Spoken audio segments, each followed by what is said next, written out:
Good morning बच्चों। पिछले video में आपने पढ़ा अलंकार का। अलंकार क्या है, अलंकार के कितने भेद हैं, और पहला शब्दालंकार क्या है और उसके कितने भेद हैं और उसका वर्णन।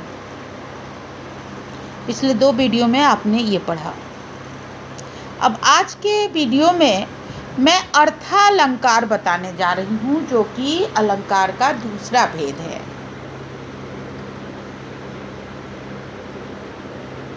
शब्दालंकार में शब्द के चमत्कार के कारण जो सौंदर्य उत्पन्न होता है उसे शब्दालंकार कहते हैं, और उसी तरह अर्थालंकार में अर्थ के कारण जो चमत्कार उत्पन्न होता है उसे हम अर्थालंकार कहते हैं। जिस रचना में अर्थ के कारण चमत्कार उत्पन्न हो, जिस काव्य में अर्थ के अनुसार अर्थ के कारण चमत्कार उत्पन्न हो, वहाँ अर्थालंकार होता है। अर्थात अर्थालंकार में अर्थ की प्रधानता रहती है। शब्दालंकार में शब्दों को बदल देने से, पर्यायवाची रख देने से फर्क पड़ता है, पर यहाँ अर्थ वाले शब्दों को बदल देने से कोई अंतर नहीं पड़ता। यह हम आगे देखेंगे। पाठ्यक्रम में दिए गए अलंकारों का विवरण इस प्रकार से है, या हम कह सकते हैं कि अर्थालंकार के 5 भेद होते हैं। उपमा अलंकार, रूपक अलंकार, उत्प्रेक्षा अलंकार, अतिशयोक्ति अलंकार, मानवीयकरण अलंकार। सबसे पहले है उपमा अलंकार। जैसे कि नाम से ही स्पष्ट है, यहाँ उपमा दिया जाता है, किसी भी चीज का उपमा दिया जाता है। अर्थात सादृश्यता के कारण भिन्न होते हुए भी, सादृश्यता अर्थात देखने में भिन्न होते हुए भी, जहाँ एक वस्तु या प्राणी की तुलना किसी अन्य प्रसिद्ध वस्तु या प्राणी से की जाती है, वहाँ उपमा अलंकार होता है। एक साथ दिखने के कारण दोनों में समानता बताई जाती है। जैसे सिंधु सा विस्तृत और अथाह, एक निर्वासित का उत्साह। सिंधु सा विस्तृत और अथाह एक निर्वासित का उत्साह। यहाँ उत्साह की सिंधु से समानता की गई है। उत्साह और सिंधु जो हैं एक समान दिखाए गए हैं अर्थों में, अतः यहाँ उपमा अलंकार है। अब देखिए, इससे एक बात और भी प्रकट होती है। दोनों पक्षों की तुलना करते समय हमें पता चलता है कि उपमा में निम्नलिखित 4 तत्वों को ध्यान में रखा जाता है। अर्थात उपमा अलंकार 4 तत्वों से मिलकर बनी है। क्या क्या? उपमेय, उपमान, वाचक शब्द, साधारण धर्म। अर्थात उपमा में ये चारों उपस्थित रहते हैं। पहला है उपमेय।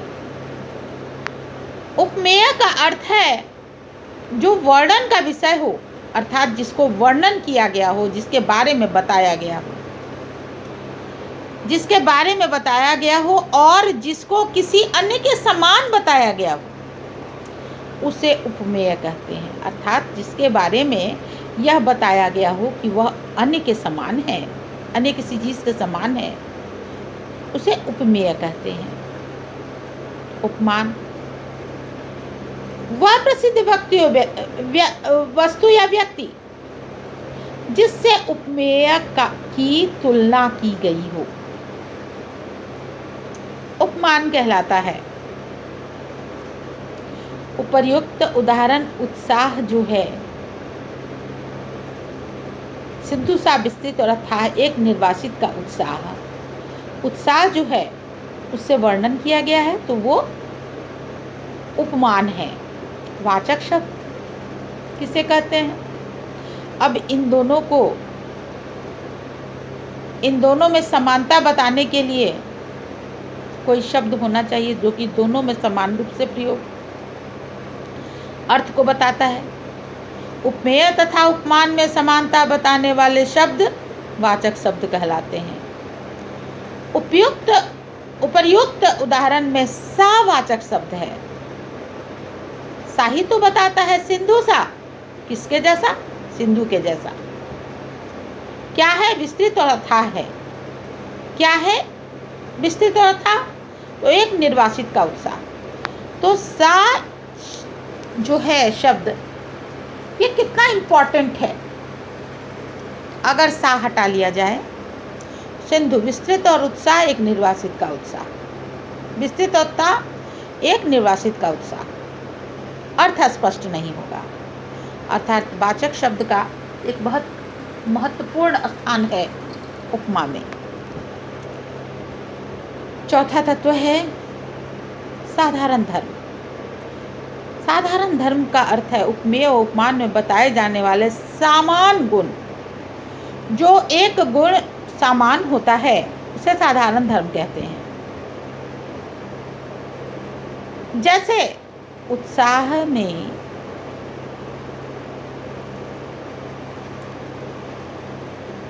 विस्तृत और अथाह जो है वो साधारण धर्म है, क्योंकि सिंधु और एक निर्वासित का उत्साह, इन दोनों को विस्तृत और अथाह बताया गया है। अतः विस्तृत और अथाह इस शब्द का क्या हुआ, इस वाक्य का क्या हुआ? साधारण धर्म हुआ। अर्थात इससे हमें यह स्पष्ट हो गया कि उपमा में 4 तत्वों का समावेश होता है। अब आ जाइए उपमा के भेद। साधारणतया उपमा के 2 भेद हैं, पूर्णोपमा और लुप्तोपमा। अब पूर्णोपमा हम किसे कहते हैं? जहां उपमा के चारों तत्व, उपमेय, उपमान, वाचक शब्द या साधारण धर्म विद्यमान हो, उन्हें पूर्णोपमा अलंकार कहा जाता है। जैसे किरण की लालिमा सी लाल मदरा में, इसमें चारों तत्व ही है। लाल मदरा उपमेय है, किरण उपमान है, सी वाचक शब्द है और लालिमा साधारण धर्म है, दोनों में है। लुप्तोपमा, जहां उपमा के चारों तत्वों में से कोई एक तत्व लुप्त हो जाए, अर्थात उपमेय, उपमान, वाचक और साधारण धर्म से कोई एक या एक से अधिक तत्वों का लोप हो, वहां लुप्तोपमा होता है। जैसे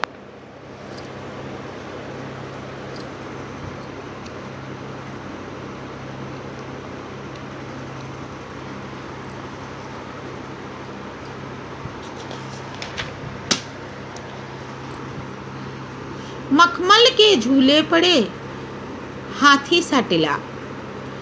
इस पंक्ति में टिला उपमेय है, हाथी उपमान है, सा वाचक शब्द है, परंतु साधारण धर्म का लोप हो गया है,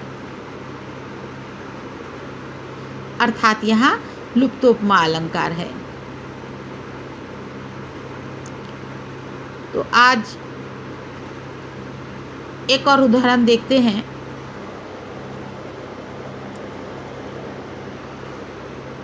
जब सुनहले तीर बरसाती जय लक्ष्मी सी उदित हुई। यहाँ भी साधारण धर्म का लोप है। तो यहाँ हम क्या कहेंगे? ये क्या हो गया?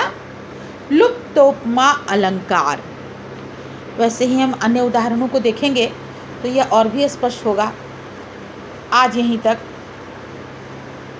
इसको अच्छे से आप पढ़ लेंगे। फिर आगे हम चौथे वीडियो में आपके पास रूपक अलंकार को पढ़ाएंगे या रूपक अलंकार का वर्णन करेंगे।